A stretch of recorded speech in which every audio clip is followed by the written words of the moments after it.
નમસ્કાર મિત્રો, આજે આપણે વાત કરીશું ભાવનગર જિલ્લાના સિહોર ગામે આવેલા સિહોરી માતાના મંદિર વિશે। સિહોરી માતાના મંદિરનું નિર્માણ ભાવનગરના મહારાજા શ્રી તખ્તસિંહજી મહારાજે કરાવ્યું હતું। ઘણા વર્ષો પહેલા સિહોરને સરસ્વતીપુર, ત્યારબાદ સિંહપુર નગર પણ કહેવામાં આવતું હતું। સિહોર એ સુંદર પહાડો, નદીઓ, તળાવોની વચ્ચે રહેલું એક સુંદર શહેર છે અને આ સિહોરના ડુંગર ઉપર આવેલું સિહોરી માતાજીનું મંદિર એ આ શહેરની ઓળખ છે। ઊંચા ડુંગર પર આવેલા આ મંદિરે ઊભા ઊભા આખું સિહોર શહેર જોઈ શકાય છે।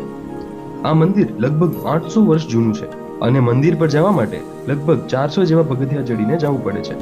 મંદિરના પૂજારી પાસેથી મળેલી માહિતી મુજબ સિહોરી માતા એ ચારણી કુળના દીકરી હતા।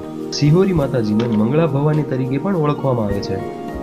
સિહોરી માતાના સુંદરમય મંદિરે રવિવાર, મંગળવાર તેમજ ગુરુવારે ભક્તોની ખૂબ જ ભીડ જોવા મળે છે। ચૈત્ર માસ અને આસો માસની નવરાત્રિમાં હવન તેમજ માતાજીની પૂજા અર્ચના વિશેષ રૂપે કરવામાં આવે છે।